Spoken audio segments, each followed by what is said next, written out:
Vishwa, it's an online platform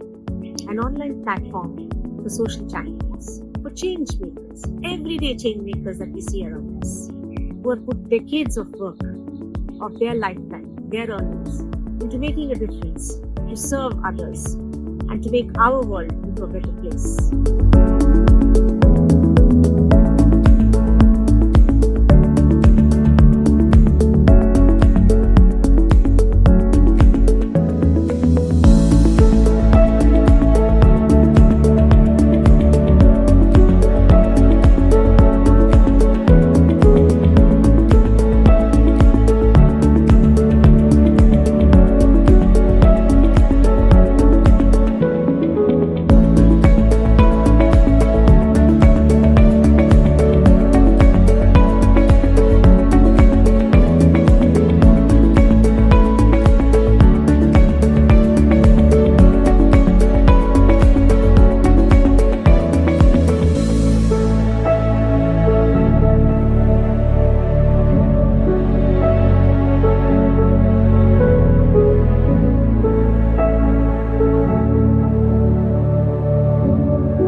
Namaskaram. Good morning and welcome to WishwaTalks. My name is Radhika and thank you all for attending today's event. For those of you who have attended a WishwaTalk before, a warm welcome back. And for those of you who have joined for the first time, here's a little bit about us. WishwaTalks is a space to expand the horizons of your mind, and every webinar we call experts from different domains to examine, discuss different issues, opinions, problems, and different perspectives. Each webinar is an interactive session. So if you miss any part of the session and if you would like to re-watch the session, please visit our YouTube channel at WishwaTalks. So we are honored to introduce our today's keynote speaker, Mr. Madhusudan Kalaishelvan. Mr. Madhusudanan Kalaishelvan is a graduate in architecture and gold medalist in his post-graduation. He is an active heritage enthusiast, and his contributions have earned him several awards and accolades. He is well versed in fields of art, architecture, heritage, culture, and more. He is also a popular speaker on a wide range of topics associated with heritage, religion, culture, and literature.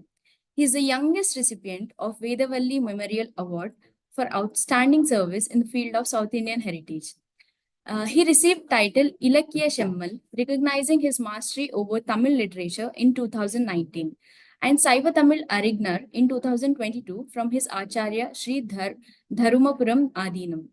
He is the first recipient of Professor Swaminathan Award in 2022 for his service in field of heritage and culture. Through his popular initiative Ratham, which is road access to temples, heritage, art, and monuments, he curates and conducts tours to places of architectural and cultural heritage since 2012. He is currently pursuing his doctoral research on temple town planning and also serves government instituted panel for conservation of temples in Tamil Nadu. So let us join in welcoming Mr. Madhusudanan Kalaishelvan. Over to you, sir.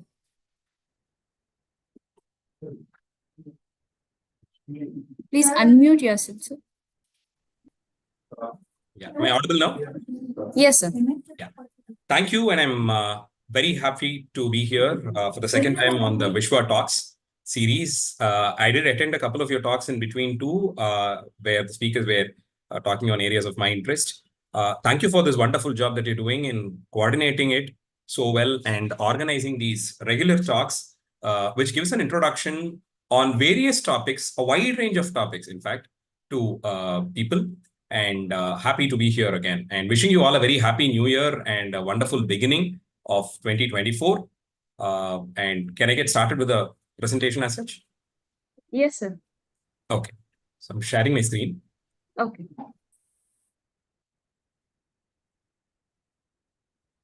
Is it visible? Yes, sir, it's visible. Great. விண்ணாளும் தேவர்க்கும் மேலாகிய வேதியனை மண்ணாளும் மன்னவர்க்கும் அன்பாகி நின்றானை தன்னார் தமிழளிக்கும் தன்பாண்டி நாட்டானை பெண்ணாளும் பாகனை பேணு பெருந்துறையில் கண்ணார் கடல் காட்டி நாயேனை ஆட்கொண்ட அண்ணாமலையானை பாடுதுங்கான் அம்மானாய் சித்தம் தெளிவீர்கள் அத்தன் ஆரூரை பத்தி மலர்த்தூவ முத்தியாகுமே. Very good morning to you all. With the abundant grace of Sri Tyagaraja Swami of Thiruvarur and my Guru, the Dharumapuram Adinam, I'm very happy to be presenting this talk of mine on stories from the inscriptions from temples of Tamil Nadu.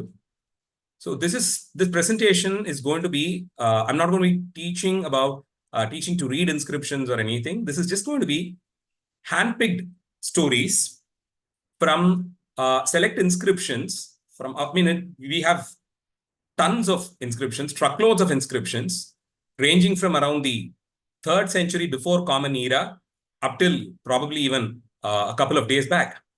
So majority of the authentic source of information of historic significance is from the inscriptions. And there have been several occasions where, from the forgotten past, from people unknown, we get to know a lot of stories about them from these inscriptions. Some of these accounts are better understood as happenings from the past. In fact, it would be very interesting to note the style of life that they led then, how things were happening, the temple administration as it was, and more. The inscriptions cover a vast range of topics, in fact. Whichever discipline you are interested in, there might be something for you from the area of your interest to be learned from inscriptions. So I've just taken up 5 stories and I'll be narrating them with the respective inscriptions and places from where they are picked.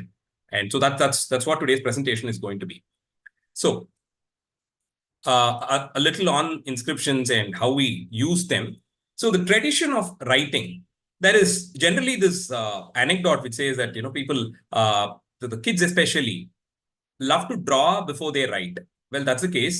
So using a canvas to express your feelings, to record something. Yeah, so that is where the concept of scribbling on walls or any medium for that matter starts. Cave paintings, as we consider them to be the first ever made graffiti on wall or any kind of marking on cave walls, that is where the concept of recording starts. Man documented all that was fascinating. The scenes from the cave's entrance, the night sky as it was, in some cases, even the constellations, the forest scenes, all of these have been documented as cave paintings. And then slowly this gets transferred into clay tablets and etching on anything that was possible.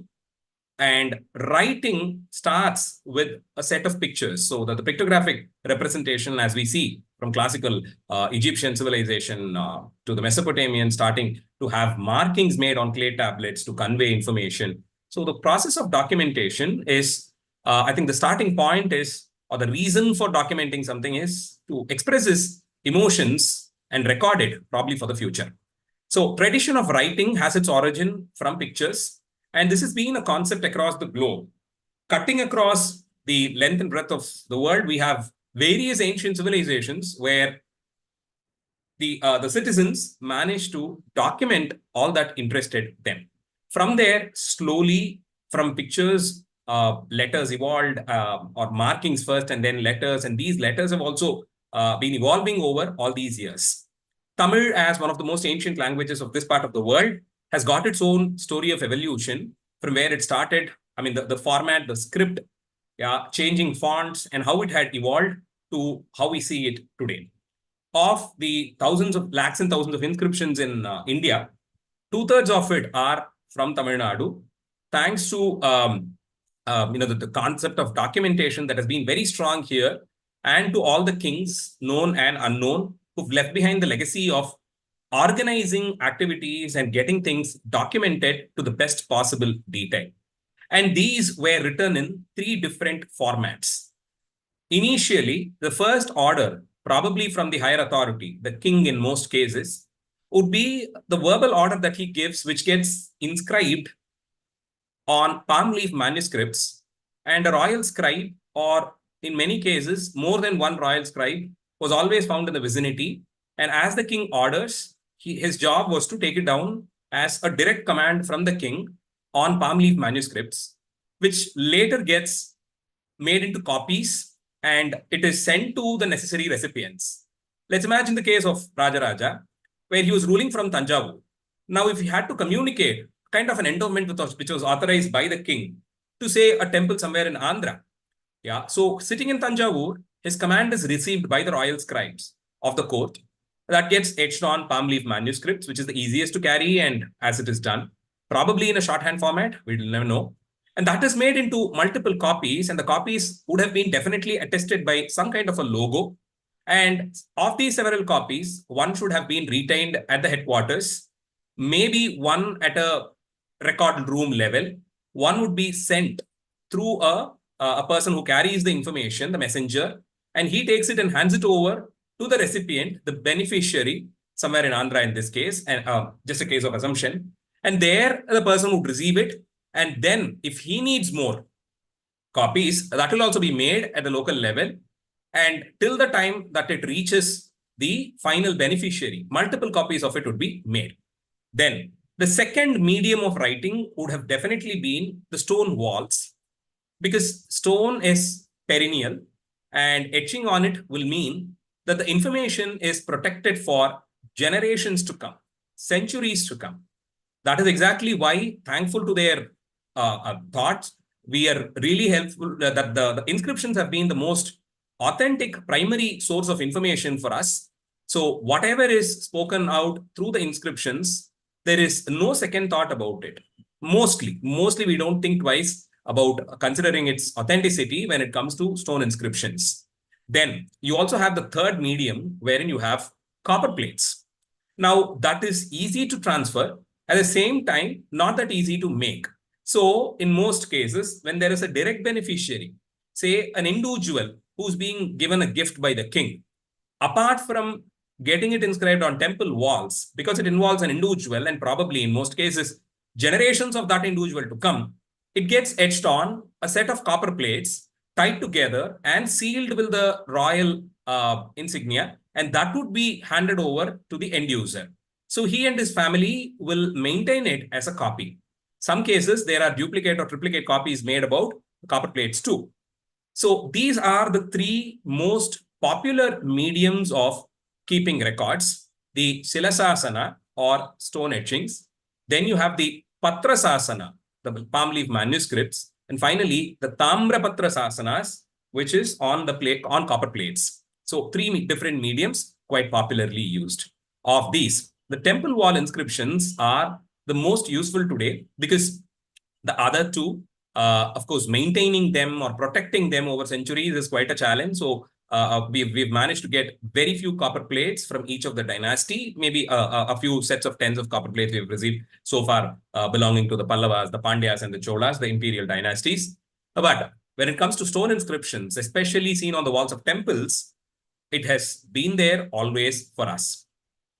Generally, there is this notion that any receding army, any army that is coming over to fight and win the capital city of a king, wouldn't have a second thought about burning down the palace, entire fortified system. All of that will be taken to task.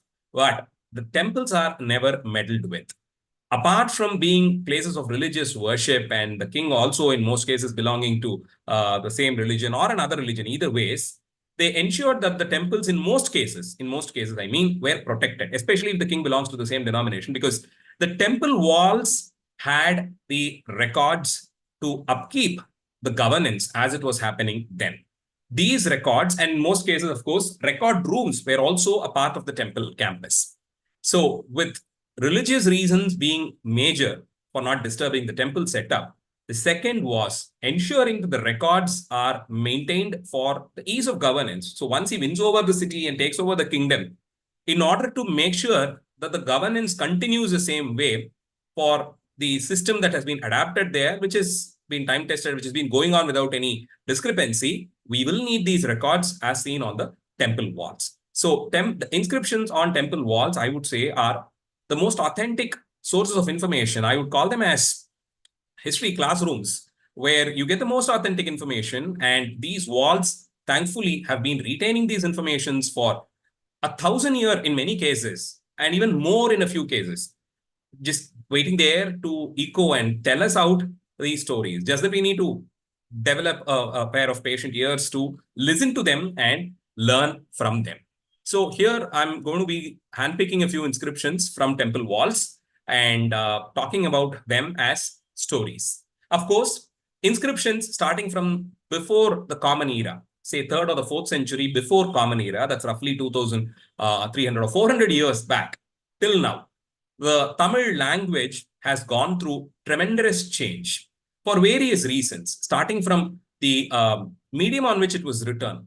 Making sharp lines and curves would have been quite a challenge when it was only palm leaf on which they were writing, or fabric. In some cases, even fabric has been used to paint on it, to write on it, and send that as a message. So all these are, of course, we would have lost them because of they cannot stay for long. But in other cases, in most cases, those that have been perennial, those that have managed to stay along, are we get to see that the script has evolved from very, very simple looking script to what it is today. So starting from there, apart from learning what it tries to tell us, we also learn the evolution of Tamil script with these inscriptions. So if you arrange these inscriptions in a chronology, you will have to know at least half a dozen different scripts of Tamil language to read them easily.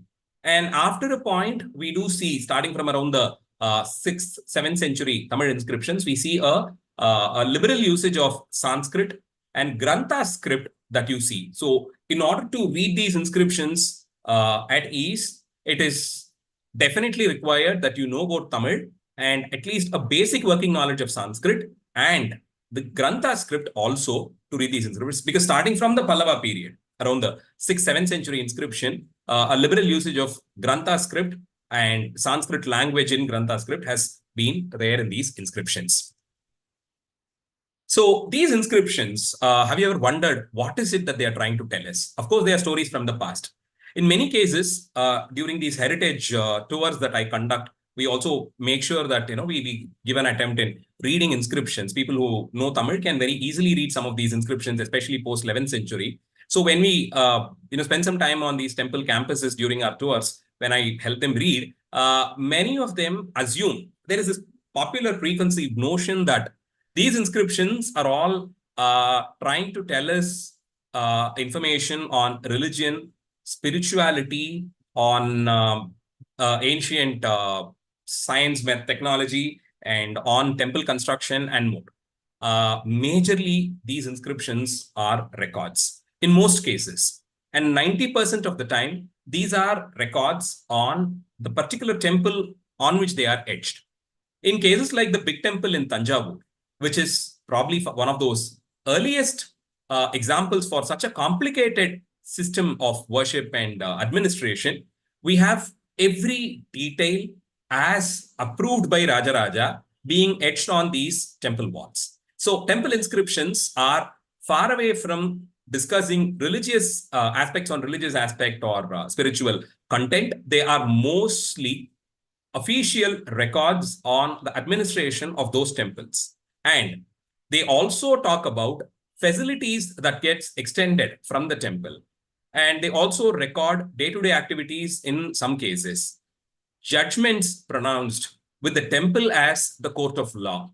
These are also there. So reading through these inscriptions tell us a lot more on the society than on religious content, if you assumed it to be so. So we get to know how the society functioned. When I say the society functioned, it also includes the reflection of the society as seen through the administration of the temple.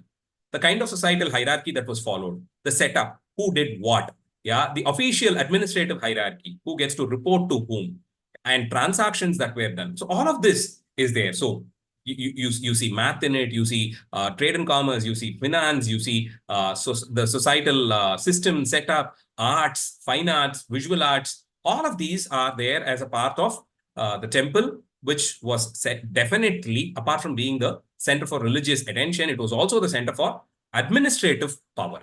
Yeah. So let's take the example of, there are these popular inscriptions that some of you would have heard.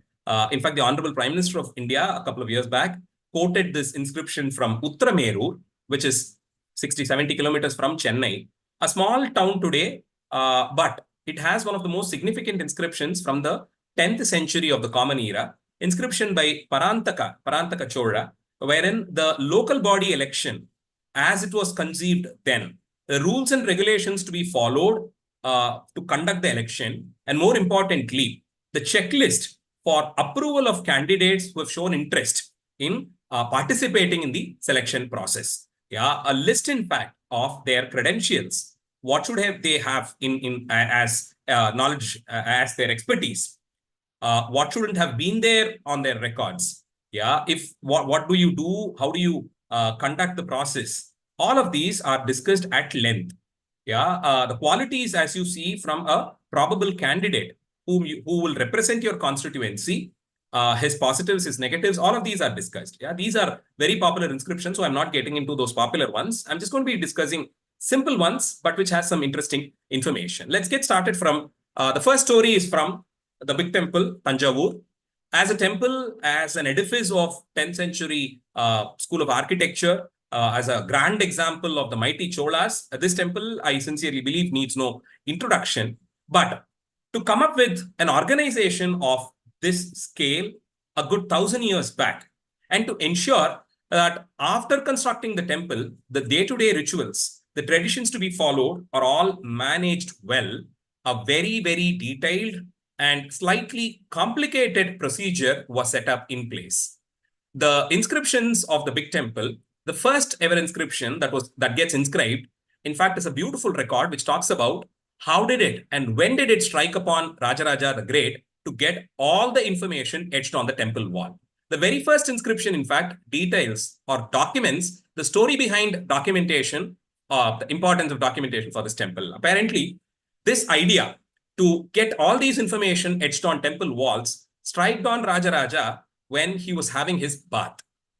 Yes, you heard me right. when he was having his bath. This is more like an Archimedes moment for Rajaraja. So the inscription says that on this particular on this corridor where this bathroom is there, when Rajaraja was having his shower, he commissioned his royal scribe and ordered to get inscribed on the walls of the big temple all the endowments that he, his elder sister Kundavai, his wives, his ministers, and others, all of them, to get inscribed on the temple walls was something that Rajaraja thought about as he was having his shower. And right at that moment, the royal scribe was commissioned and he was asked to get it all etched on the temple walls.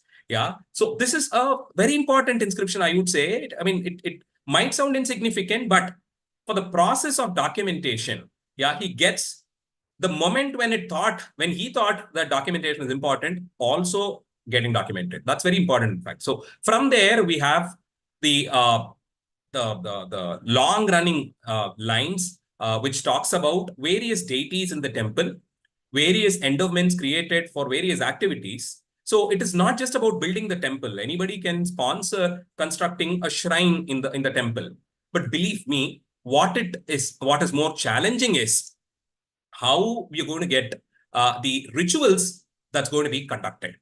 So to get a deity installed is one part. Now, in this case, I'm going to be discussing about what it took about maintaining or making one offering at the shrine of Ganesha in the temple.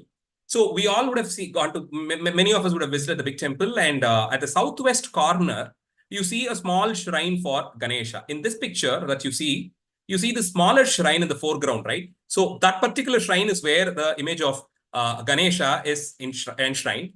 And if you wonder whether that is what was built by Rajaraja, well, no. This particular shrine to Ganesha that is in active worship today was built around the 19th century by the local Maratha kings. Just behind this shrine is the image of Ganesha. We'll be seeing that photograph very soon. But before that, this massive shrine for Ganesha, referred to as Parivara Alayattu Pillayar, was enshrined by Rajaraja. And that scale of Ganesha, the size of the image demands the quantity of food offering that is to be made. The bigger the size, the larger the quantity of food offerings. Now, the quantification of food offering is done through the prescriptions as seen in the Shaiva Agamas. So the Agamas are the foremost, the most important text when it comes to temple rituals and administration. So the Agamas prescribe as to what is the amount of food offerings that are to be made to the respective deities. Now, here you have the concept of offering 150 bananas a day. That size of Ganesha demands that 150 bananas are offered a day. Now, the king can obviously draft a command telling that, well, get 150 bananas offered every day. But what would be the case if there is a sudden drought in the country and offering it from the king's coffers might not work out? And this is not the only shrine there. We have dozens of shrines there in Big Temple and many other places where the king alone cannot keep contributing. And more importantly, for a sense of belongingness, it is a mandate that offerings from the local public is always brought in. And the king wanted to ensure that such offerings made goes on till the sun and the moon last. Because most of the cases, the inscription gets over stating that this particular dharma, this particular endowment constituted goes on till the sun and the moon last. So offering of 150 bananas per day. So for this, the king comes up with a scheme. He considers the entire temple administrative system as an exchequer. In fact, an organization that was functioning as a part of the complicated management of the big temple called as Rajarajeshwara Perum Pandaram, or the place where the institution associated with the temple which functioned as an exchequer. So they get to maintain the entire procedure. So going by the inscription, for a day's offering, if you need 150 bananas, for a calendar year with 360 days, you'll need 54,000 bananas. Those days, for every kasu deposited, for one kasu, say a gold kasu, you will get 1,200 bananas. So you will need 45 kasu to ensure that every day in a calendar year, one gets 150 bananas to be offered, or 54,000 bananas in total. So that will mean you'll need 44 kasu for a year's offering for the deity. For this 45 kasu, Rajaraja works out in the reverse order and engages not one or two, but 4 different banana merchants guild. For each commodity, there were active functioning guilds. The guild would comprise of various merchants who were selling the particular product, the particular commodity, the particular good. Yeah, in the case, there were 4 active markets, the outskirts of Tanjavur, probably wholesale markets, from where Rajaraja could source 150 bananas every day. So he comes up with a recurring deposit scheme in the name of 4 different merchant guilds, and they will be a remittance of 360 kasu divided between these 4 merchant guilds. 60 kasus by a merchant guild which was functioning on the highway called as Nitta Vinoda Street. Excuse me. Each of the street was named after a surname or a title of Rajaraja. Nitta Vinoda Street, Mummudi Chola Street, Veerashikamani Street, and Tribhuvana Mahadevi Perangadi. The 4th is named after Tribhuvana Mahadevi, one of the queens during Rajaraja's time.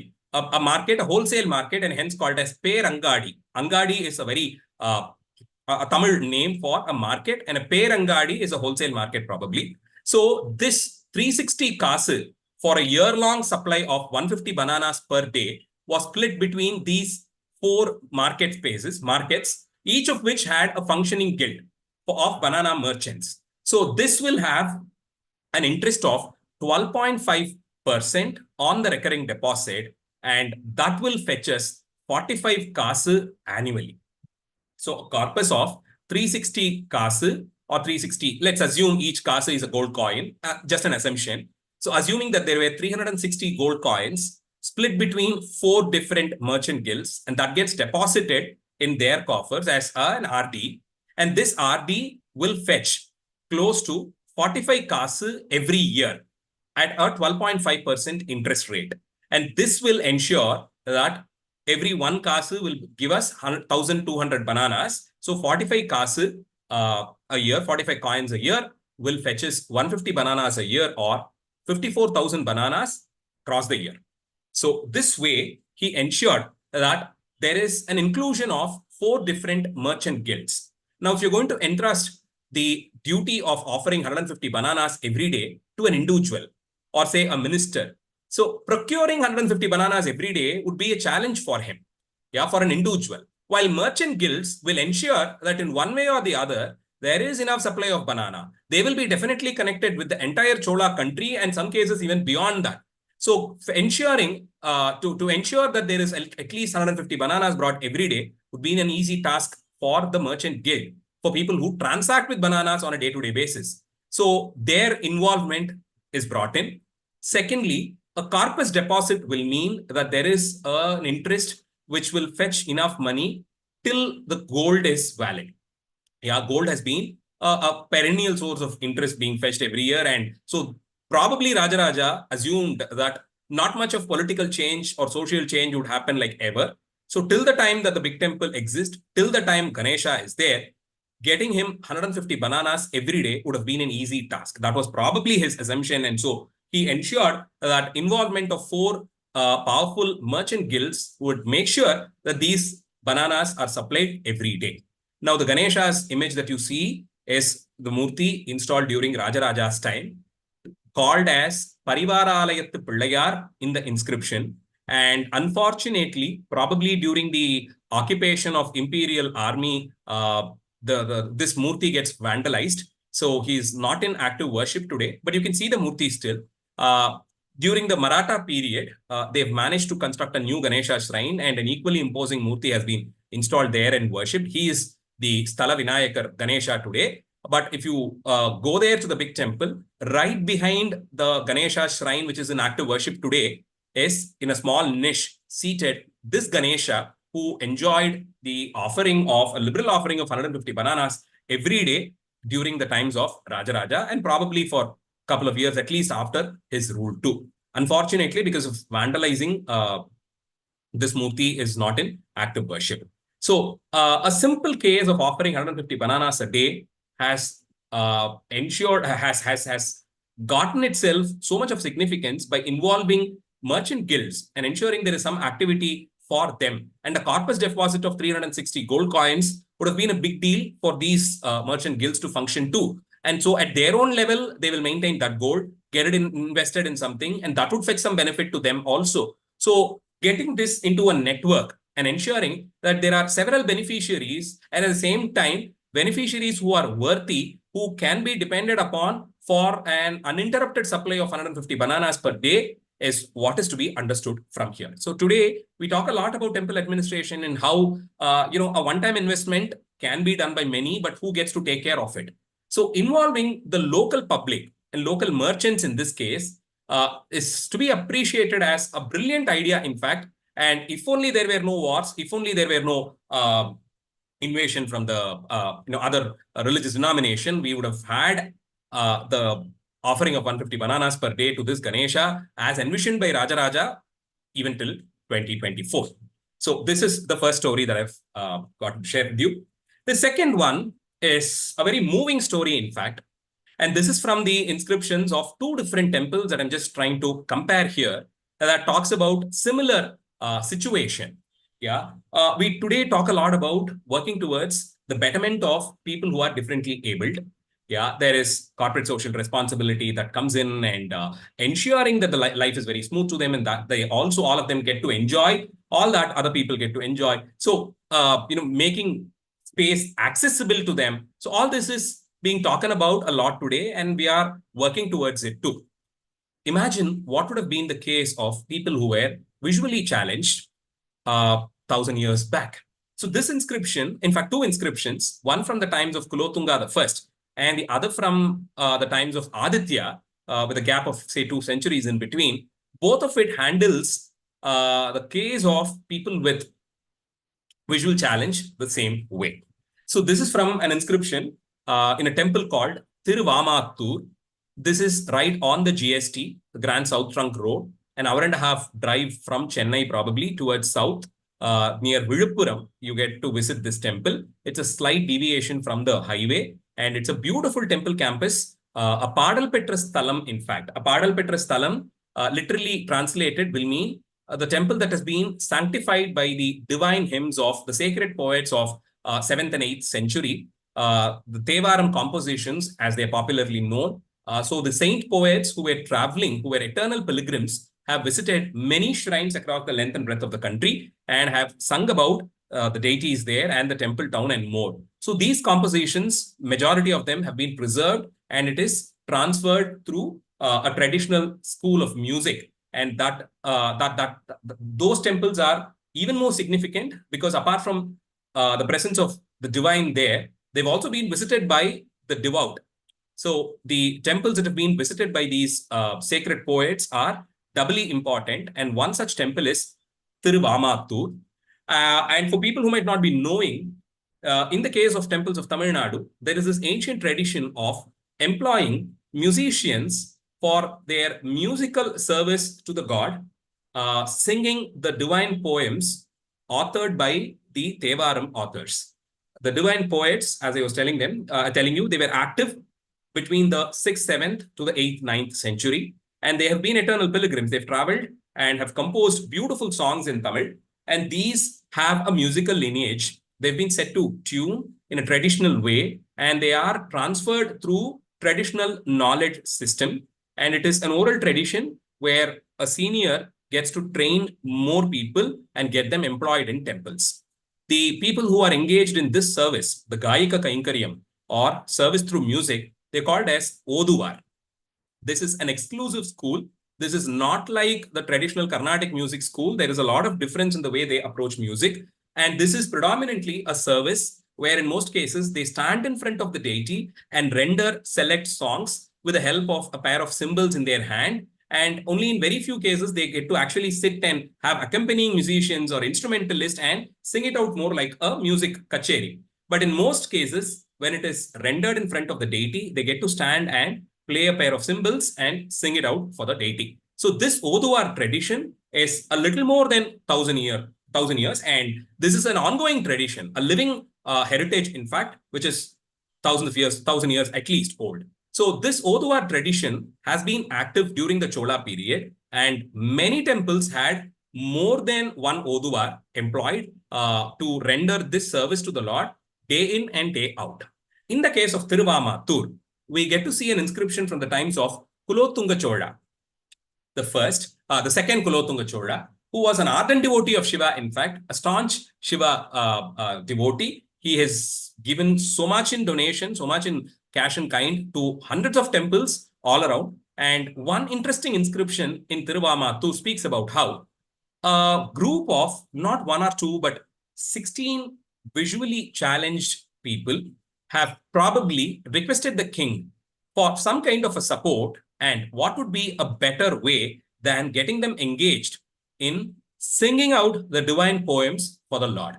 So probably they had requested him, we are not sure about it, or he got employed 16 visually challenged Oduars, differently abled, to render these songs on a daily basis during special services, which is usually 6 services a day, starting from the dawn to late in the evening. So during the 6-core service, these Oduars were present there to render select verses. So they've been trained to actually sing. Now, that is not what makes this inscription special. There is more to it. Getting them trained to sing for the god is quite possible. And they would be more than happy to render it as a service. And of course, the service will have its own remuneration as paddy and agricultural lands for them. But above that, much above that, who's going to take care of walking these Oduars to the temple from wherever they were residing every day for 6 times a day? That is where the king's planning, the benevolence part comes in. He got employed 2 individuals and referred to them as Kankattuvar. Literally means the people who visually supported them, who were acting like the eyesight for the Oduars. So 2 of them were exclusively appointed for this. So the beneficiaries of this endowment were the 16 Oduars who were trained to sing, and 2 of them who helped them, who probably held their hands, walked them to the temple every day, ensured that the service goes on smooth, and brought them back home, helped their way back home. So this makes this inscription extremely interesting to see how 16 Oduars or 16 individuals who had an issue with their vision were helped by the king and appointing 2 individuals to walk them to the temple and back every day. Yeah, so this is one inscription, and this temple very recently had a grand conservation done, and the Kumbhabhishekam was also performed very recently in the last year. And so that is Thiruvamattur. But this inscription actually has a precedence. It was not probably Kulothunga II who did this for the first time, but much before his times, at least a century and a half before him, his forefather, called Aditya I, made a similar endowment in a temple called Tiruppalanam, a beautiful early Chola stone temple very close to Tanjavur, which is also a Padal Petrasthalam, a temple sanctified by the visit of these Nayanmars. So there he got engaged 12 such Oduars who had an issue with their vision, and 2 individuals as Kankattuvar to walk them up and down to the temple for the services. Now, for long, I was aware of both these inscriptions and I was like, okay, this is great. I mean, they've done this. But never did it strike on me as to check out where did this influence come from? Why were these 2 temples chosen for appointing people with vision issues as Oduars and engaging 2 people to show them their way? Yeah. Much later, when I got to know about 2 compositions by Appar, one of the acharyas who've composed Tevaram verses from the 7th century, very moving verses in Tamil on Shiva and his devotees and the gunas of Shiva. So this acharya had composed 2 interesting songs on both these temples, and both of these give us a clue about how God helps you being your vision. I'm just producing the song and a English translation of it. In the case of Thiruvamattur, he says, Pannir பாடல்கள் பத்திசை வித்தகர்க்கு அன்னித்து ஆகும் அமுதினை ஆமாத்தூர் சன்னிப்பானை தமர்கணித்தாயதோர் கண்ணீர் பாவையன் Anavan Kanmine. Roughly translated, it means Shiva, who is the nectar that tastes sweet to those skilled persons who have devotion by singing songs with melody types, who dwells in Thiru Amattur. People of this world, you know that he is as precious as the pupil of the eyes and is near at hands to his devotees. So, for those who worship him from within, he is as precious as the pupil of the eyes. Kannir Pavayan Anavan Kanmine. That's what Appar says about the god of Thiru Amattur. Interestingly, there is a similar reference to the deity at Thirupalanam, which goes like this.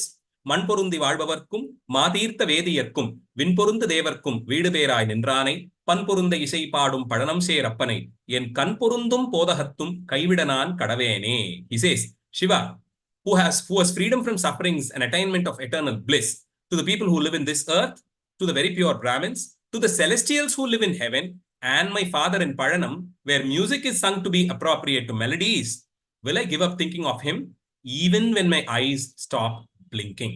Now, there is another reference to the eyes stopping from blinking. Yeah, I mean, so it just gets frozen there. Yeah, which is equal to either death or being visually challenged, either ways.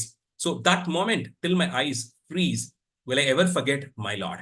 So in these two cases, where this very exclusive inscription is seen of people with visual issues being engaged as Oduvars in two temples, there seems to be an inspiration from 7th century poems of Appar or Tirunavukkarasar, who has sung about similar situations of Shiva being the eyesight for people who engage in worshipping him from within.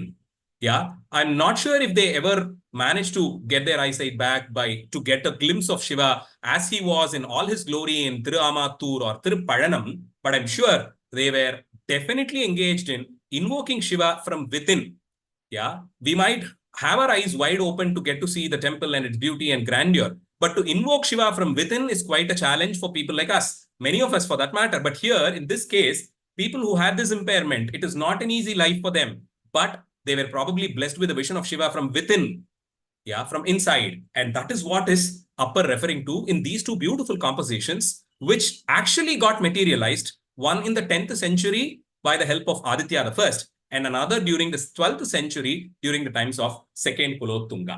So this inspiration from a 7th century poem gets into a concrete form much later. Secondly, crisis of justice. There is this very popular word that we all use in our day-to-day conversation, dharma sankatam. How can there be a crisis to justice? Sankatam is a moment where you're not sure, where there is a kind of a jerk, where you're a little perplexed. You don't know how to take it over. You're at a dead end, and you're doubtful about whether to take left or right. Yeah, such occasion where both the choices given seem to be equally appealing at a dharmic level. How exactly do you deal with it? That is when there is a crisis of justice that comes up. So this is the story of how courts function. This is in fact a judgment in an interesting case pronounced by a court, a local court that was functioning as a part of temples. As I tell you, as I was just discussing initially, temples have definitely served as much more than just religious and centers of spiritual worship. Majority of the services from the temples were undoubtedly religious and spiritual, no doubt about it at all. But the temples also got their services extended into being places of court of laws, places where dispensaries or small-scale hospitals or hospices functioned, places where schools were conducted, places where visual arts and performing arts flourished, places where schools for sculpture and painting and music and dance should have definitely functioned, and much more.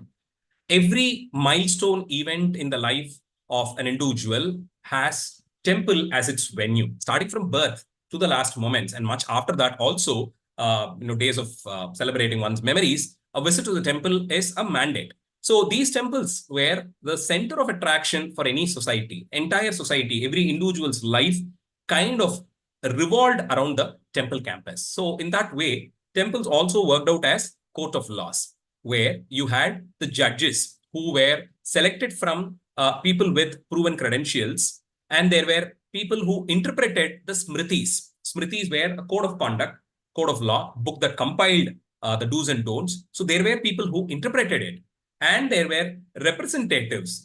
There were no advocates who actually advocated for you. There were no people who represented your case. It was more a self-representation. The one who is accused will have to present his case himself. Yeah. And the person who has lodged the case will have to talk for himself or herself. That is how these courts functioned. There had been cases where some outstanding judgments were sent as written document to other courts that were functioning in the neighborhood too. There have been cases where precedences have been quoted, legal precedences have been quoted and recalled when a particular judgment was being pronounced. So it is very interesting to note the legal systems as it functioned during the times of the imperial Cholas. Now, this case that I'm going to be discussing today is a murder, more interestingly, a juvenile murder.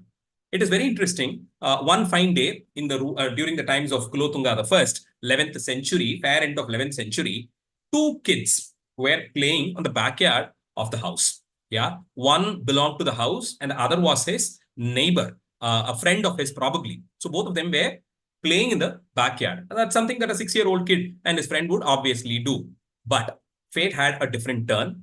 The dad of the first kid who belonged to that house had his axe, which was repaired, left there unattended to.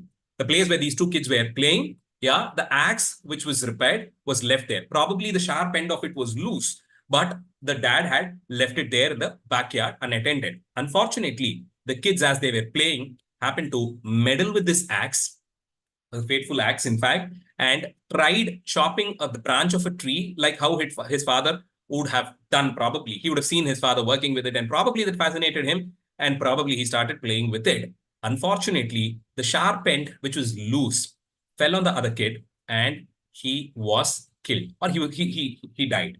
Yeah, but this became a sensational news. Obviously, it would be a little kid, an innocent kid, for no reason has lost his life. At the same time, the other kid didn't have a motive. Obviously, he didn't have a motive there. Yeah, so, but this has got to be legally attended to. So what happens? A court is, the court comes into a picture and the kid is brought in and the entire story is discussed at length. Probably they didn't have a precedence to it, to handle it. A very, very uneventful occasion, but still, unfortunately, this has happened. There is a life that is lost. And the one who is accused here is a kid. Yeah, so in case of juvenile issues, how exactly do we deal with it? There cannot be punishing the kid to be a reason because there was no motive behind this death. Yeah, whether to call it a murder, that is still a question by itself. But the father, the kid, both of them are there. The father who's left the axe unattended is to be brought into investigation. There again, he has left it in the backyard. Unfortunately, he didn't have a motive to.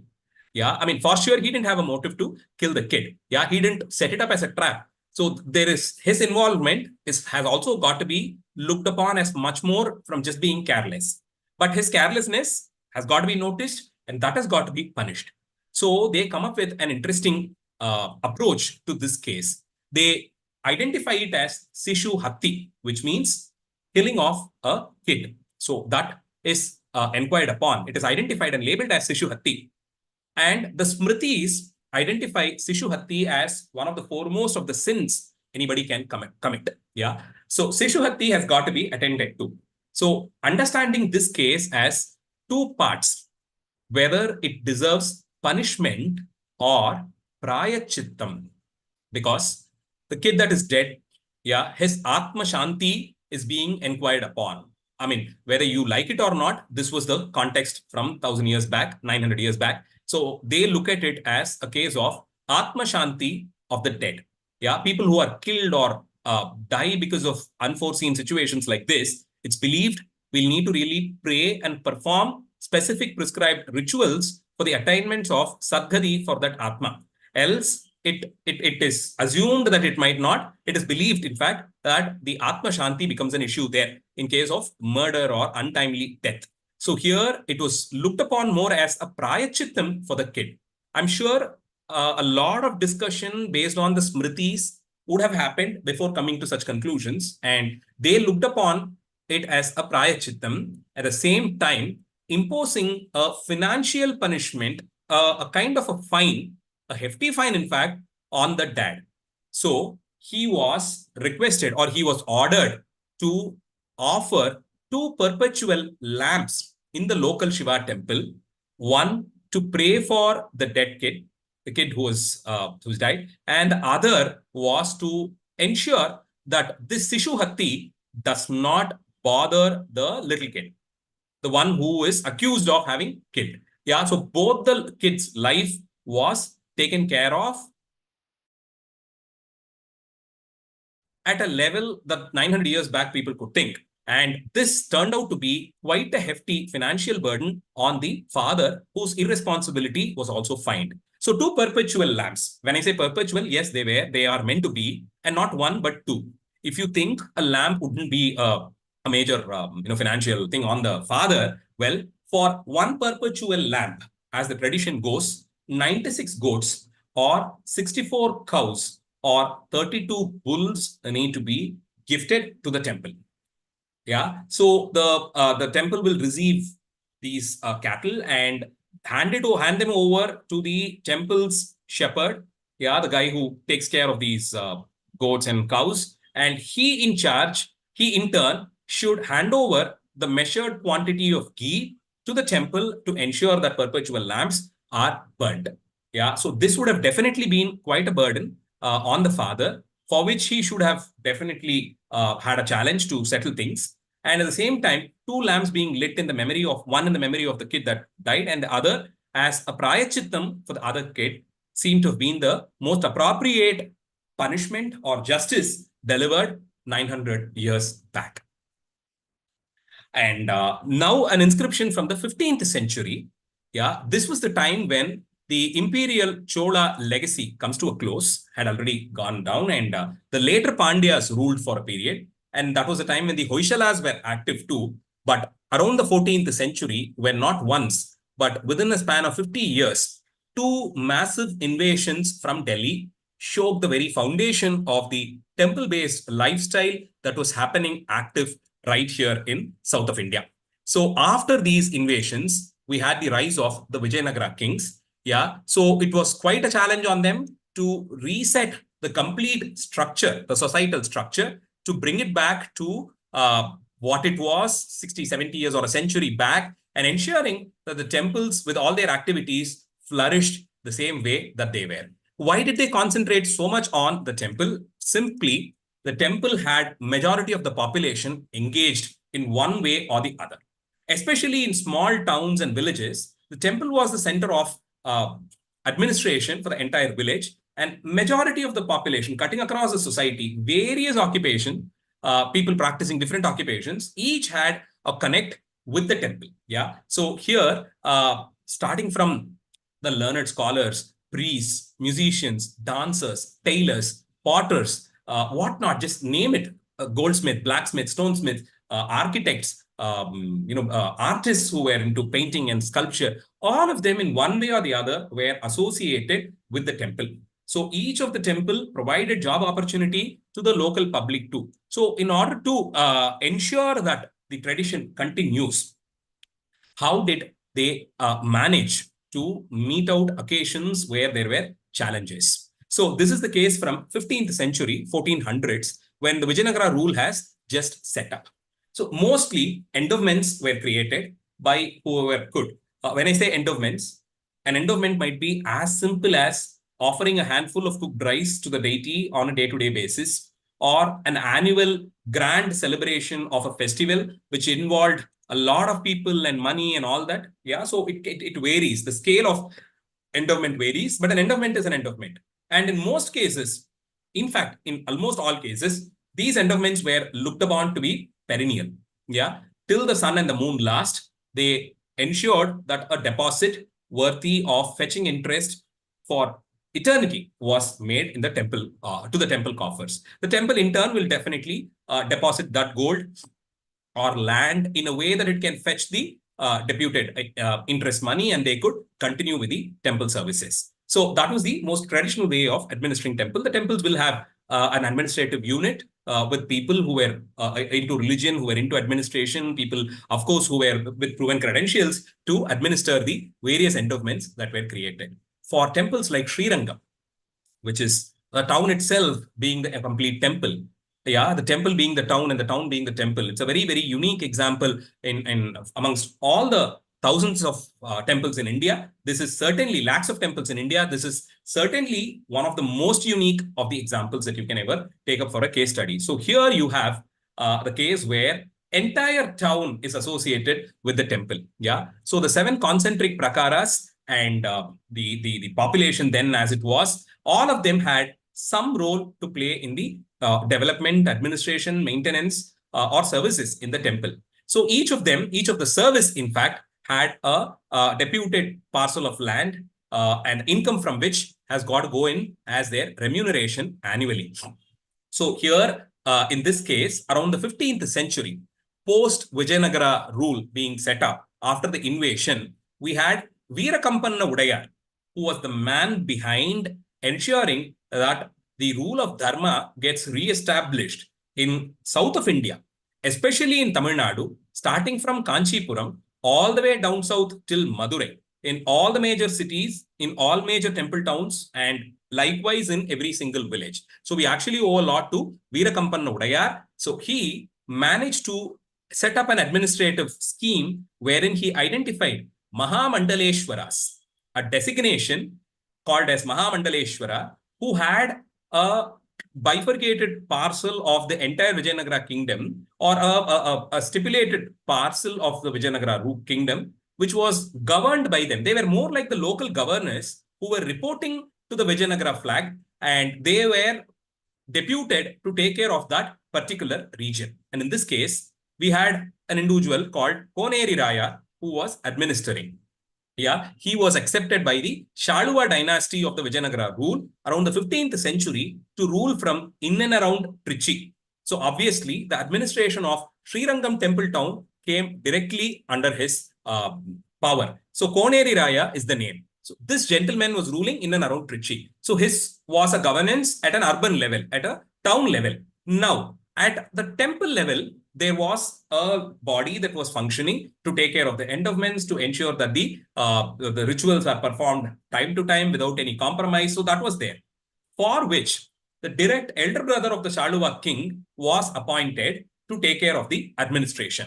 Now, there is some space based on the inscriptions of Koneri Raya to assume that he belonged to the local Chola dynasty, which has by then, of course, fallen out of focus. But, you know, the royal members were identified and some branch of Chola administration was there in and around the Chola country. So probably Kampanna Udayar identified one such person with a proven past. So for him to take care of the administration of that zone. And so he was there. But at the temple administration level, a direct descendant from the family of the king himself was appointed. Now, this is the case of classical ego play, where the local administration, the urban administration at one level was in a way connected to the temple administration. The temple administration was majorly independent, but definitely they would have had lands, agricultural lands, administration of which, though the ownership is with the temple administration, overall administration at a political, at a social level was with the district administration. This is exactly where the problem comes up. Now, we talk about a lot of temple lands being dwindled. Yeah. So we definitely will have to hold the temple administration as, the people who are in charge of it. At the same time, another group of administration, the local administration, the village administration has also got to be questioned, because without their knowledge, transferring the deed or transferring ownership of temple lands wouldn't have been made possible at all. So several departments are to be held responsible when it comes to identifying temple land property and retrieving them. So in this case, there was a classic play of ego between the district administration and the temple administration heads. And this paved way to meddling with the endowments from which regular calculated interest should be transferred to the temple fund. So it goes through from the land to the district administration, who in turn sends it over to the temple. Yeah, in many cases, we see such things where more than one government department will be held responsible. So it has got to go through that protocol, and there will be a delay, there will be ego, there will be hierarchy issue between two functioning departments, both of which functions under the same government too. So the individual's ego here had a direct impact on the temple services. Yeah. So two heads have an issue, and the direct impact is on the daily offerings to be made to the deity, which in turn will be gifted to somebody engaged with the temple. Yeah. So in such case, that is where the problem comes up. And so here there was a direct impact on the daily offerings to be made to the deity. While the heads wouldn't really take care of it, it did bother the religiously inclined. So the administrative setup of the temple engaged Jiyas or acharyas who were sannyasis. Yeah, so they were engaged in maintenance of the temple agamic traditions. They were more interested in ensuring that the rituals go without any hindrance. Yeah, they are not bothered about who's behind it, whose ego is causing the trouble. That is not their take at all. Their only focus is on the deity, the temple, the rituals that has got to go in every day without any problem. So seeing this causing a hindrance to the temple administration, the temple activities, in this case at Srirangam, they try their best to communicate, excuse me, through proper channel and ensure that whatever has been stopped is brought to the temple. After multiple attempts that failed, they, without a choice, to ensure that the focus light shifts on the temple, because amidst a lot of other things happening at a district administration level, a single voice, the voice of a lonely Jiyer, wouldn't have probably been made much of a noise for them to immediately attend to. So, two Jiyers, and another individual called Azhage Manavala Dasar, three of them, after repeated attempts which failed, managed to climb up the tall Vellai Kopuram, or the tall Gopuram that is always painted in white, probably as a symbol of sacrifice, climb up to the Gopuram. After multiple attempts that failed, managed to jump from the Gopuram and committed suicide.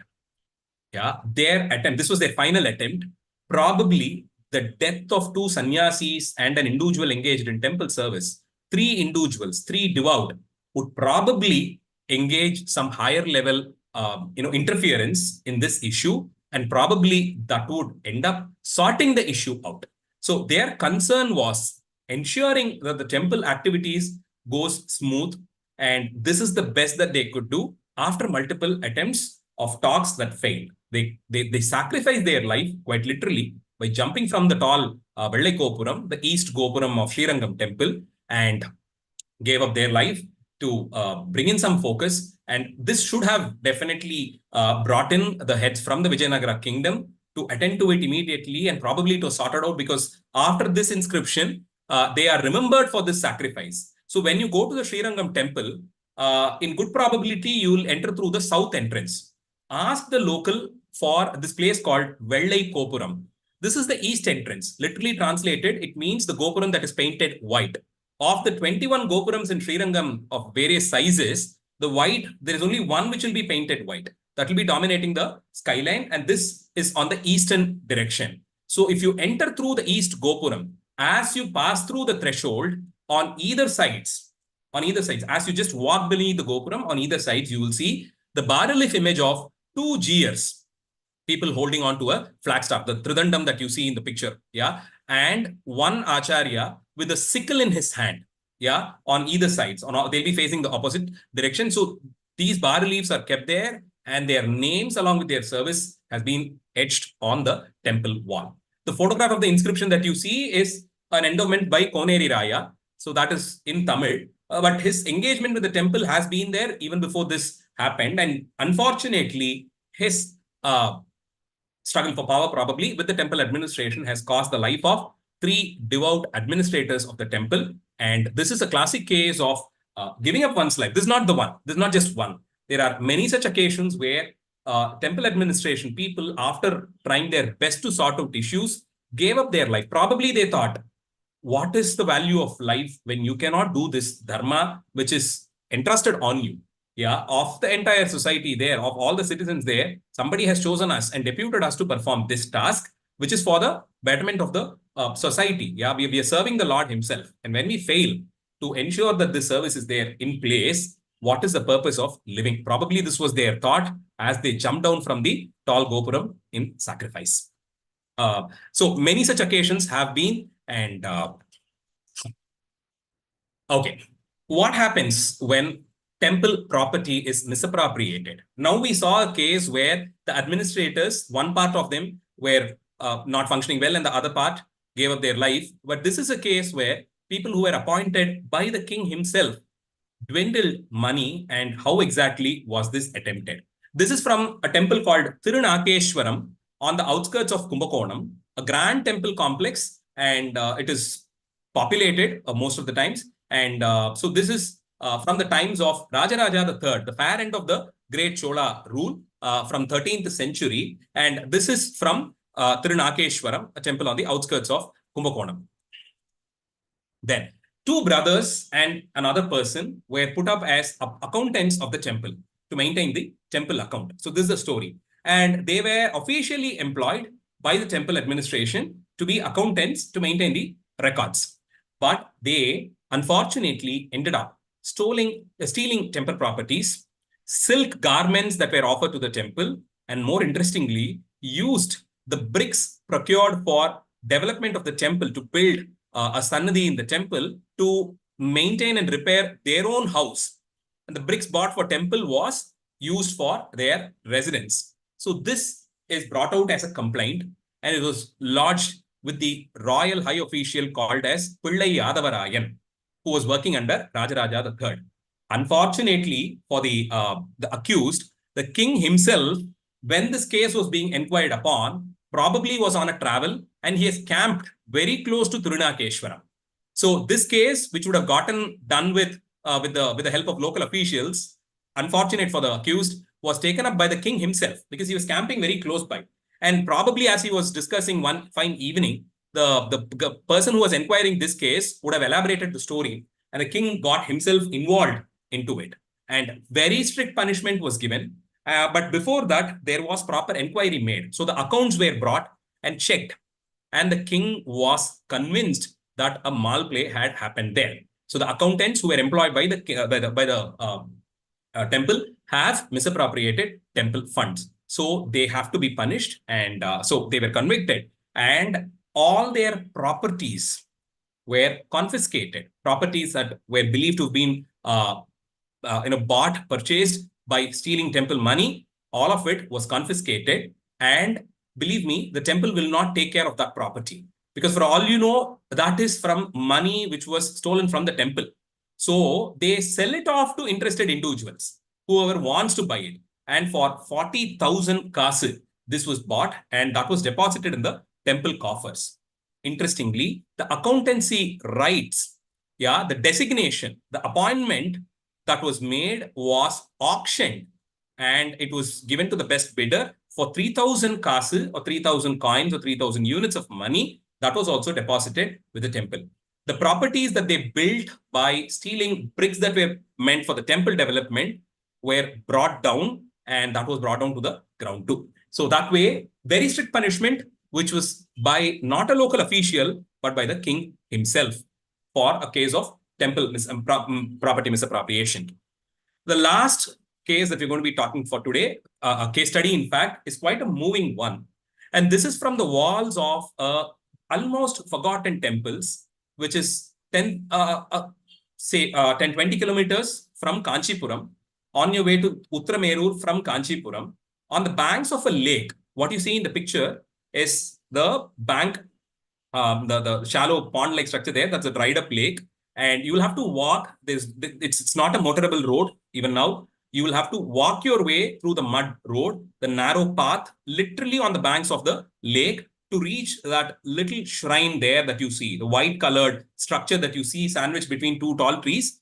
That is the temple. This is in a place called Kalakkattur, very near Kanchipuram, from the times of Rajaraja I.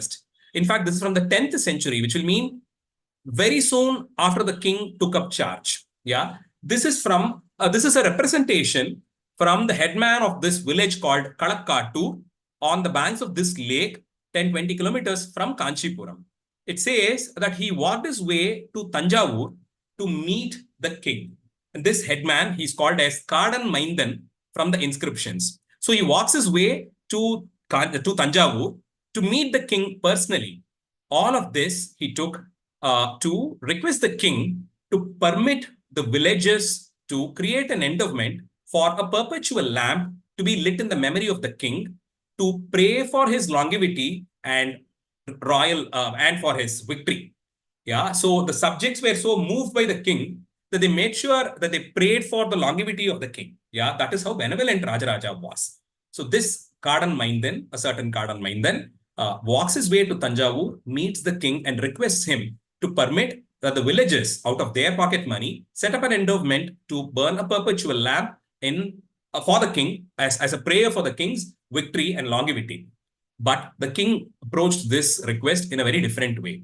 He said, "Thank you for coming all the way from Kanchipuram to meet me and to request this permission to pray for my longevity and victories. But to me, my subjects matter the most. So let me create an endowment in my name and ensure that is made as a prayer to the welfare of my people and my kingdom.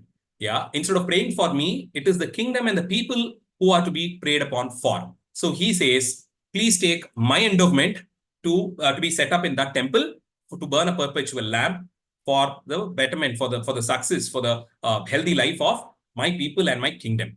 Kadan Maindan, pretty convinced, comes back to the village, but he ends up setting up an endowment to burn 2 perpetual lamps.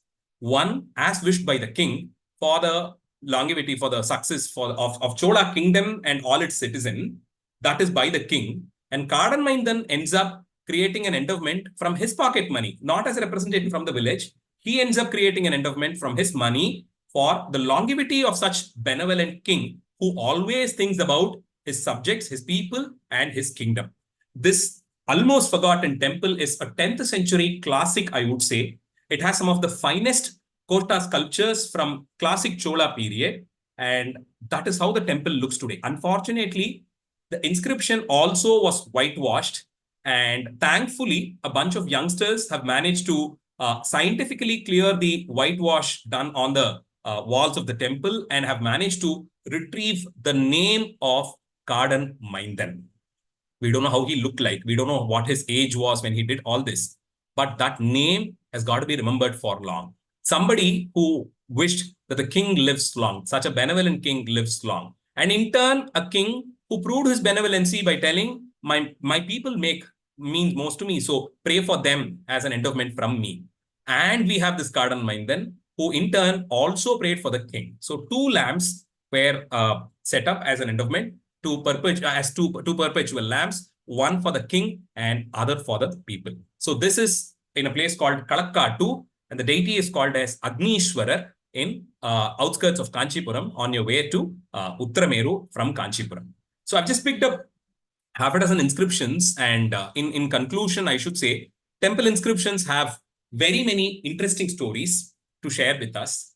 Apart from talking about the victories of the kings and the countries that they managed to win over and set up a rule, it talks about individuals. It talks about people who weren't as powerful as the kings or his ministers. There is so much of information to talk about daily life, food habits that were prevalent then, the kind of jewelry that the deities were adorned with. Yeah, how much goes into it? What was who made them? Yeah, it is interesting to note individuals creating so much of endowment. There are cases where several generations of a particular family managed to reiterate on their endowment being carried up and ensuring that what their forefathers wanted to still being there in place. Yeah, so inscriptions are much more than stories of the kings. It is definitely stories of the society from the past. With that, I'd like to conclude the session. Thank you all for being patient listeners. And I think I should take up the Q&A from here. Can I open it from the chat box and answer them? Yes, sir. Before we move to Q&A, I would that like slide to has request... my website and other social media handles. Anybody wish to get in touch with me for suggestions for reading or to participate in the heritage experiences that we conduct through Ratham, which was introduced on a monthly basis. We do 2-day weekend trips, curated trips to these temples of ancient past, and we talk about inscriptions, we talk about sacred literature. There is a musician who travels with us, And so that's there. It's a small group that we generally cater to. So whoever is interested, get in touch with me through any of these social media handles too, preferably my Instagram or email ID, to which I'm mostly connected, and you can get to participate in our trips too. Thank you. Thank you, sir. That was an amazing session and it was very insightful. So before we move on to Q&A, I would like to request the audience to take 30 seconds to answer a poll. The purpose of the poll is to understand you a little better so that we can better curate the topics that we bring to you. You can also let us know in the chat box how you found out about WishwaTalks and this session. And if you are a Vishwa subscriber or you found it through your friends, family, or word of mouth. While you take the survey, I would like to express my gratitude to everybody who has joined today's session and with their presence and interactive contribution to making this webinar a success. I would like to extend my gratitude to our speaker, Mr. Madhusudanan Kalaishalvan, for taking your time to grace the event, and to all the participants and to the entire Vishwa team for making this happen. Now, I would like to request our founder, Ms. Srivani Mulapudi, to initiate the Q&A. Thank you, Madhu, for coming to the talk and making it such a wonderful talk. Your insights have been so interesting. Wow. Yeah. So we'll move on to the question and answers. Would you like to know the name of the temple where inscription about the juvenile murder judgment is found? That is from a temple near Tirumalappadi, near Perambalur, en route Trichy. Have the Pallavas really extended the empire up to river Mahanadi and modern-day Odisha? We cannot really be sure about Orissa, today's Orissa, but certainly they had their control over major parts of Andhra, today's Andhra and Telangana. From which period were the Pallavas ruling? At least from the 3rd century of the Common Era till the 9th century of Common Era. So 600 years, we are very sure about their. 3rd century might not be on the 1st of January of 3rd century. It would have been there probably as a smaller scale governance from south of Andhra in today's case. And from there, slowly they should have extended themselves up to the northern banks of Kaveri. Any from Mr. Nagarajan, any inscriptions on service to women and children may be explained? Service to women and children. See, there is a lot about the Devadasis who were engaged in temples. We have a lot of information. And in fact, very interestingly, apart from inscriptions which speaks about remuneration to the Devadasis, there are at least half a dozen inscriptions that I can immediately think about, talking about the endowments that the Devadasis created. Out of what they have earned, they have brought a lot of land and gifted to temple. They have gifted gold jewelry. They have created endowments for perpetual lamps. So all of that has also been there. And then we have the queens gifting a lot. In the case of Kundavai, who's very popular now, thanks to Ponniyin Selvan. So she had, in fact, endowed a major center for medical health in a place called Tirumukkudal near Kanchipuram, a temple where actually a hospice existed with 20, 30 beds, if I'm right. And there were a garden where medical herbs were planted and groomed. And there were nursing assistants, there were people who prepared medicines, there were doctors who attended to these patients and more. Thank you.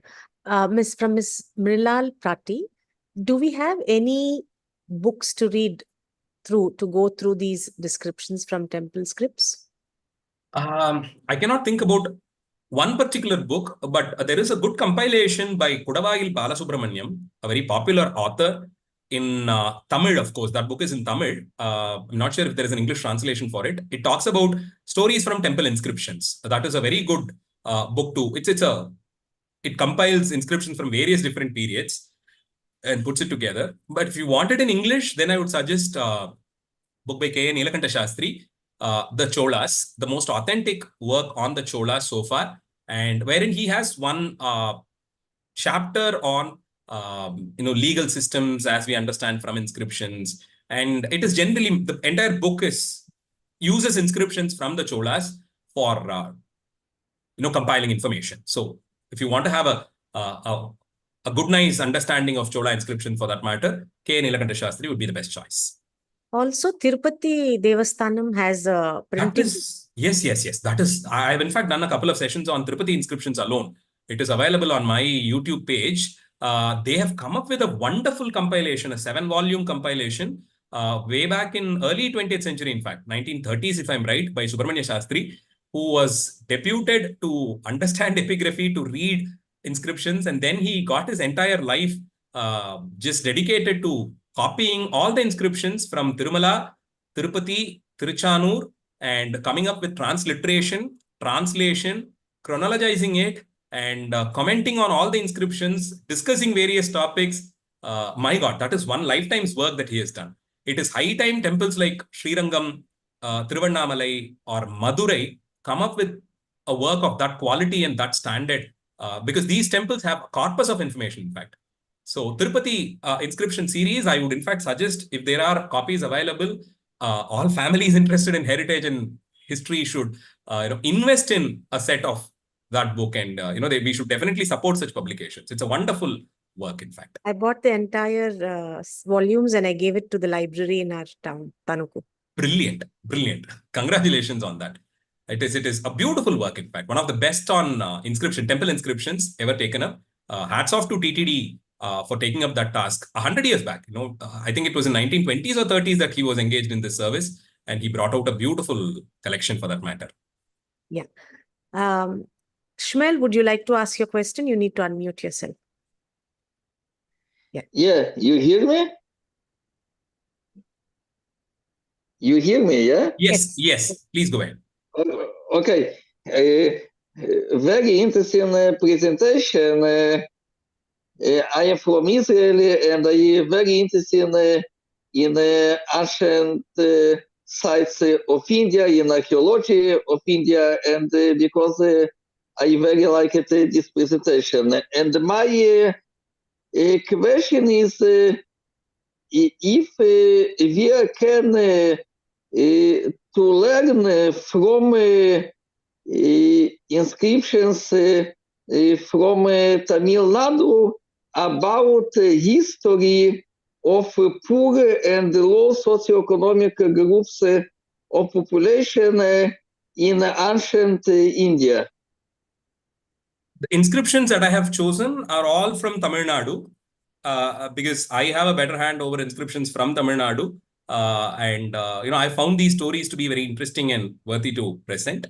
And of course, across India, we have inscriptions in various different regional languages, and each of it, I'm sure, read and interpreted, will have enough stories to tell us. I've just restricted this presentation to inscriptions from Tamil Nadu temples.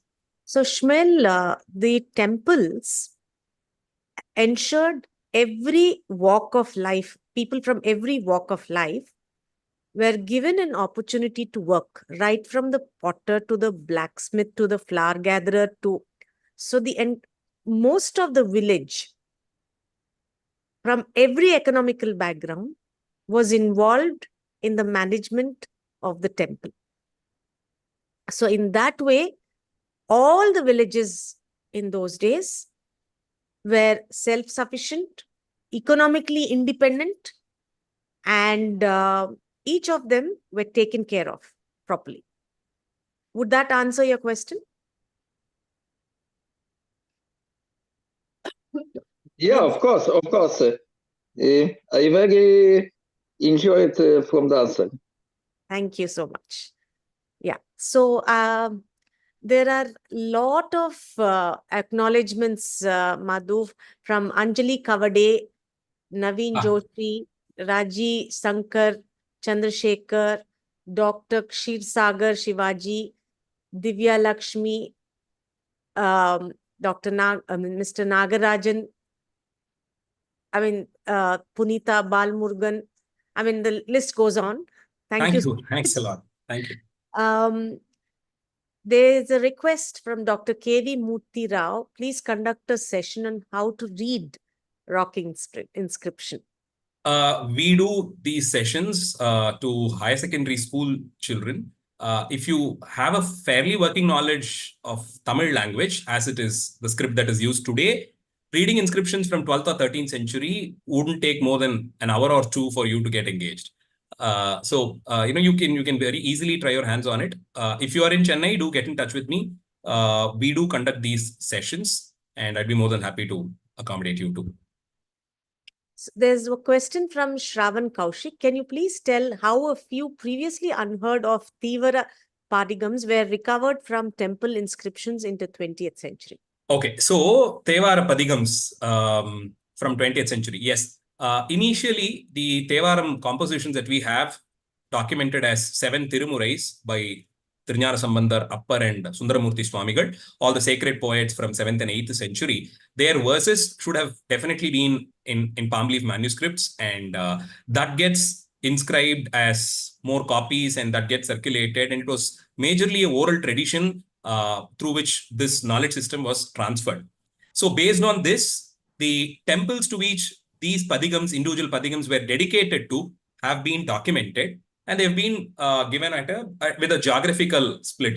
We have temples from the Chola country, from the Pandya land, from the Cheras, even from Sri Lanka, the Elam temples, and you have temples from the north, which includes Sri Kalahasti, Sri Sailam, Gokarna, Kedarnath, and all of this. Yeah, so based on geographical boundaries.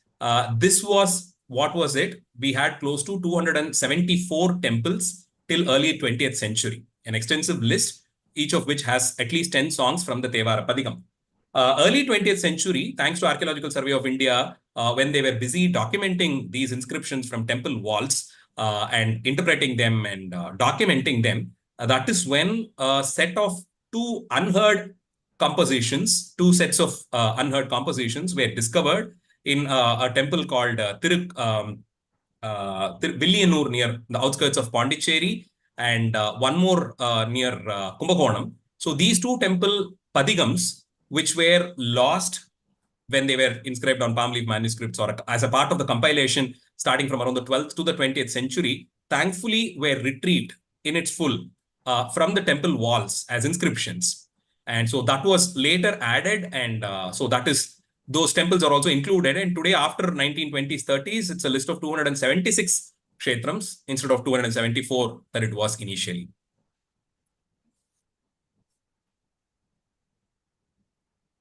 You'll have to unmute yourself.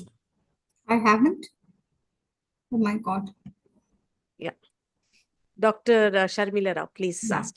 I have two questions. One is, I constantly teach my students about these Duta Sahityam. Can I introduce the Kshetra Padams there? When you're talking Padigams? Yeah, Padigams. Can I? Of course you can. I mean, it could go with that, right? Maybe, maybe not. I won't say it would. All of them would go with it. But to introduce a kshetram, yes, you can certainly use the padigam. That you can definitely use. Okay. Most certainly. The second one is the dancer in me asking, the last story you told us about the two, the king and the mutual Nanda Deepam. Yeah. Is there a written folk song or a narrative about it? And I would prefer it in Tamil. If not, I have to write it in Kannada. Unfortunately, this story was popularized by a bunch of youngsters only in the last 10 years. Okay. Which led them to go there, clean the temple premises, unscrap the plastering done on it as a service, and actually get a lot of lamps lit there. And I think they still continue to do it every Kartikeya Deepam day. Okay. In memory of Rajaraja and Kadan Maindan, they do it. It would be a beautiful idea to come up with a folk-based song on this theme, which is actually historical. I can only do it in Kannada. My Tamil is quite I can help you if you want a composition. We can sit and work on it. And that being brought out as a production would be a brilliant idea. Yes. So anyone on board, please connect with me. Okay. So sure. Beautiful to see people getting together. This is lovely. I do work with a lot of dancers and theatre people. So let me know if we can work on it. Thank you. Thanks. Yes, we can. Yeah, we will. Thank you so much. Thank you, ma'am. Pleasure. Next question is from Mr. Naveen Joshi.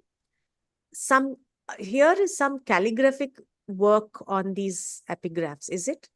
Calligraphic script or fonts, yes, they have used them. I would say the Pallavas use them more because same inscription in a simple font and a very, very ornamental, flory, decorative calligraphic font have been used in classic structures like the Kailasanatha temple in Kanchipuram that I can think about immediately. The same inscription in simple Grantha format, and the Grantha as a very flory, flowing design font is also used. Yes. There's a question from Ms. Raji Shankar. How can they know about the tours you're organizing? You can get in touch with us through the social media handles that I've just presented. You can probably send me a message on Instagram or Facebook, and we can get connected. And we have a broadcast list. So all the tours that we plan and my other talks that happens, you'll get a personal message from our broadcast. A question from Mr. Sankalp Srivatsa. Would the early Cholas have been more religiously aligned with what kinds of worship we'd see in the Sangam, or closer to the sort of semi-Vedic practices introduced by the Chalukyas? See, the Cholas have been active from the Sangam period too. We assume that the Chola history starts, say, a couple of decades before Rajaraja. That's not accurate. That's not historically correct. There have been several Chola kings who've been active during the Sangam period, on whom the Sangam poets have sung. And in fact, some Chola kings themselves have composed. They have been great patrons of Tamil poets. And there is a lot of information on temples that were worshipped, temples where rituals were conducted, and the Chola kings claiming themselves to be governed by the Smritis and claiming again themselves to be descendants of none but Manu himself. So all that as Vedic traditions has been there since the Sangam period. The Tamil society, I would say, has been a beautiful example of a cosmopolitan society where people with various different backgrounds, various different faith systems, associated with various different belief systems, having different practices, would have all been there. There cannot be that one standard template with which the entire Tamil population was functioning at any point of time in history. Of course, there would have been regional differences, linguistic differences, which gets extended into cultural and significant changes in traditions also. But that does not mean it was completely all by itself and functioning as an independent unit by itself. Give and take should have happened many centuries even before the Sangam period, as we academically call it today. And starting from the Sangam period, there are references to worship systems that that as you call as semi-Vedic practices, should have been there even much before the Chalukyas came into picture. A question from K. Nagarajan. What's the status of women, and could you explain a little bit more about the status of women and how children were brought up? Status of women is a very generic term. The royal women seem to have been quite enterprising. In fact, they have been, some of them have been very inspiring to Rajaraja himself. I'm sure you would have all heard about Chempiyanma Devi herself being an inspiration directly to Rajaraja, and her sister and her elder sister. In fact, in the inscription where I was telling you about how he got this idea of documentation, after his donations, he calls the name of his sister's donation. Nam Koduttanavum, Nam Akkan Koduttanavum, and only then his wives come into picture. So that's how prominent his sister was, and her inspiration was for Rajaraja. That's the respect that he is given. So that is always there. And there are references to individuals also. This from the royal side. The common public, yes, there are several women who have given endowments to temples, and the stories of couples creating endowments. And so that is all there. And on brought up of children, I'm not sure if inscriptions can be a good tool to understand what it was 1,000 years back. Maybe we can look up for secondary sources of information like literature, for example, from the times of the Cholas. That would probably help us understand more on the aspects like children and women. Our next question is from Sankirtana. A very insightful session. Could you please recommend any books or reads to study, understand the town planning and designs of towns based on cultural significance of these temple towns? I'm a research scholar from NIT Calicut, and it would help me study quite a lot. Looking forward for more such sessions. Thank you, sir. Temple town planning is my PhD topic, by the way. And so I'm happy there is somebody who's also looking forward to read on temple towns and planning them. Only my PhD keeps me reminded that I'm an architect by profession because I've come far away from it. So yes, there is a list. In fact, there is a very good book on the Pandya town planning by the same name. You can Google out for it. There is a soft copy of it available in the archives. That's a good book to start with, in fact. Chola town planning, I'm not sure if there is a book that I can recommend as such, only talking on the town planning aspects. But again, K. Nilakanta Shastri will help us understand how the port towns of the Cholas were, based on the descriptions that you get from poetry composed then, and how the capital towns have been, the planning for it based on perennial supply of water, road networks, connecting through highways at a national level and a state level highways, and all this is there from KN's work on the Cholas too. Any book or YouTube channel? This question is from Raj Gopal. Any book or YouTube channel helps in learning how to read Tamil epigraphy and understand iconography? On epigraphy, I would suggest this book by Dr. Nagaswamy, a doyen in Tamil archaeology and Padma Bhushan, Dr. R. Nagaswamy. So he has compiled a book as Ungal Oor Kalvettu Thunaivan in Tamil. It's a publication by the State Archaeology Department. So wherein he has extensively documented inscriptions from various towns and villages in Tamil Nadu from his extensive association with department. So that is a good book to begin with. It helps us connect with the annual reports where inscriptions of that particular village or town was documented and published. So we have something called as the annual report of epigraphy, ARE. Majority of them, many of them, in fact, their soft copies of these reports are available. They are the most authentic sources published by the Archaeological Survey of India. Then you have South Indian inscription volumes, which is from pre-independence era. So those copies are also available as soft copies online. So these are good to begin with. And for iconography, you can check out on my website. I've done several series on understanding Hindu iconography on different deities and the varieties that you have. You can check out on my website for courses on iconography. Sankalp Srivatsa has a question. What would the status of Shramanic religions in this time period? I'd really appreciate it if you could talk briefly about the early history of Buddhism and Jainism in Tamil Nadu.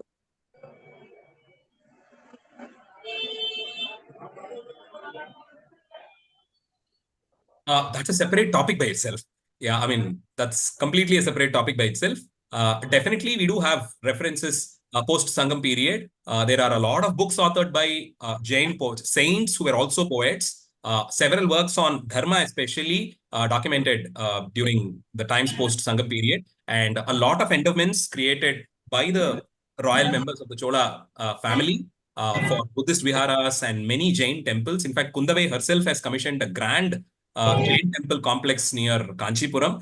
And of course, the well-documented Chudamani Viharam, a Buddha Vihara at Nagapatnam, a very happening port town, which was commissioned by none but Rajaraja, which was a lot of endowments created by Rajaraja and his son, for which. So there are a lot to talk about. So that should be proposed as a separate topic to take up. There's a question from Mr. Bhaskar. Do you have any plan to arrange similar programs on temples of other parts of India, for example, West Bengal? As talks or as tours? As tours. As tours, yes. I did do an extensive tour to Kolkata alone last year, the pre-independent legacy of Kolkata last year. So you can get in touch with me through my website or Instagram, most probably. So we keep doing tours all around India. So curated tours are happening. You're most welcome to.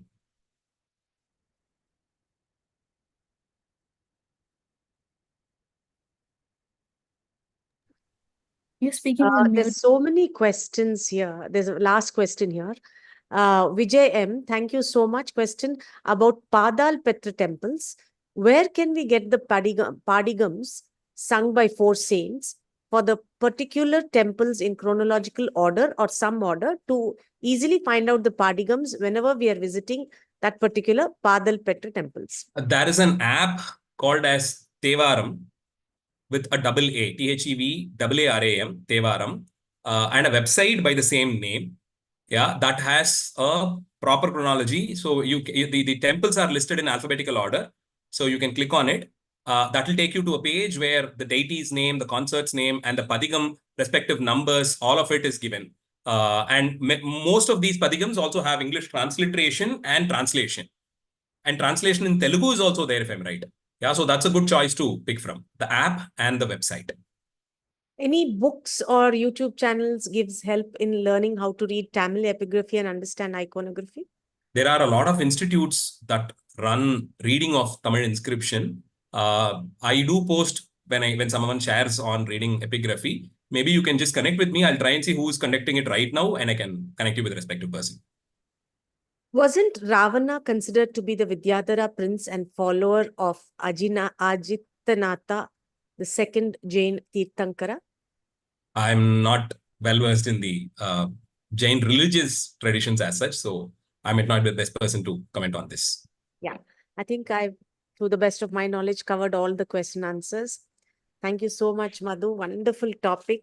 And, you know, a special thanks to you for actually having such passion for such a work and actually making a difference and taking action towards making a difference in this area. Thank you. Thank you. And thank you to all the participants. It was a wonderful participation. A lot of people have come forward to ask a lot of questions. Thank you so much. I'll just quickly go to the upcoming talks. Health and